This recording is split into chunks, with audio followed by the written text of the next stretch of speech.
ಒಂದು ಆಡಳಿತ ಅನ್ನೋಂಥ ವಿಚಾರಗಳನ್ನ ಬಿಟ್ಟು ಒಂದು ಸರ್ಕಾರ ಅಂತ ಇದ್ದಾಗ ಆಡಳಿತದ ಶಕ್ತಿಯಿಂದ ಮಾತಾಡಬೇಕು, ಒಂದು ಸ್ಪಷ್ಟತೆಯಲ್ಲಿ ಮಾತಾಡಬೇಕು.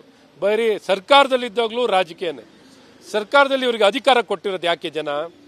ಒಂದು ಆಡಳಿತದ ಮೂಲಕ, ಒಂದು ಪಾರದರ್ಶಕತೆ ಮೂಲಕ, ಒಂದು ಅಕೌಂಟಬಿಲಿಟಿ ಮೂಲಕ, ಈ ಮೂಲಕ ಒಂದು ಒಳ್ಳೆ ಆಡಳಿತವನ್ನು ಕೊಟ್ಟು ಗುಣಮಟ್ಟದ ಶಿಕ್ಷಣ, ಗುಣಮಟ್ಟದ ಆಡಳಿತ, ಗುಣಮಟ್ಟದ ಆರೋಗ್ಯ ಇವೆಲ್ಲವನ್ನೂ ಕೊಟ್ಟು ಒಂದು ಉತ್ತಮವಾದಂಥ ವಾತಾವರಣ ನಿರ್ಮಾಣ ಮಾಡಲಿಕ್ಕೆ. ಎಲ್ಲೋದ್ರೂ ರಾಜಕೀಯ, ಎಲ್ಲೋದ್ರೂ ತುಷ್ಟೀಕರಣ, ಎಲ್ಲೋದ್ರೂ ಸರ್ಕಾರದ ದುರ್ಬಳಕೆ, ರಾಜಕೀಯ ಪ್ರೇರಿತವಾಗಿ ರಾಜಕೀಯ ದುರುದ್ದೇಶದಿಂದನೇ ಈ ಕಾಂಗ್ರೆಸ್ ಪಕ್ಷದ ನಾಯಕರು ಇವರು ಎಷ್ಟು ಸಲ ಅಧಿಕಾರ ಪಡ್ಕೊಂಡ್ರು, ಎಷ್ಟೇ ವರ್ಷದ ಅನುಭವ ಇದ್ರೂ ಅನುಭವಕ್ಕೆ ಒಂದು ಗೌರವನೂ ಇಲ್ಲ, ಮಾನ್ಯತೆಯೂ ಇಲ್ಲ. ಯಾವಾಗಲೂ ಆ ಒಂದು ಕೀಳು ಮಟ್ಟದ ರಾಜಕೀಯವನ್ನೇ ಮಾಡಿಕೊಂಡು ಇವರ ಅಸ್ತಿತ್ವವನ್ನು, ಇವರ ಬೇಳೆ ಬಯಸ್ಕೊಳ್ಳುವಂಥ ಕೆಲಸವನ್ನು ಮಾಡ್ತಿದ್ದಾರೆ. ಅಧಿಕಾರ ಪಡ್ಕೊಂಡು ಜನಪರವಾಗಿ ಕೆಲಸ ಮಾಡುವಂಥ ಒಂದು ಎಳ್ಳಷ್ಟು ಸಹ ಕಾಳಜಿ ಇಲ್ಲ ಇವರಿಗೆ.